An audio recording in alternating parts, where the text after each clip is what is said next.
हे काय?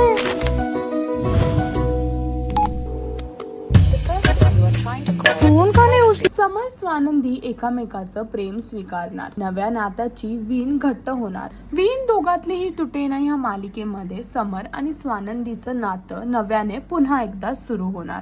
दोघांनी एकामेकाचं प्रेम स्वीकारून ह्यांच्या लव्ह स्टोरीला एक नवं वळण भेटणार. समरने स्वानंदीला एक मेसेज दिला आहे आणि तो मेसेज त्यांनी तिला न्यूजपेपर, त्यानंतर न्यूज आणि होल्डिंग थ्रू दिला आहे. आणि हा मेसेज असा आहे की स्वानंदीला 7:30 वाजता समरला भेटायचं आहे वर्लीला आणि तिथेच तो त्याच्या फिलिंग्स मनातल्या व्यक्त करताना दिसणार आहे. स्वानंदीला तो रोज देऊन आय लव्ह यू म्हणतो. आता बघायचं हे आहे की स्वानंदीचे ह्याच्यावरती काय रिॲक्शन असणार आहे आणि ती काय रिप्लाय देणार हे पाहण्यासाठी तुम्हाला वीण दोघातली तुटेना ही मालिका पाहावी लागेल. आणि अजून असे लेटेस्ट अपडेटसाठी टेलीचक्र ओरिजिनलला सबस्क्राईब करायला विसरू नका.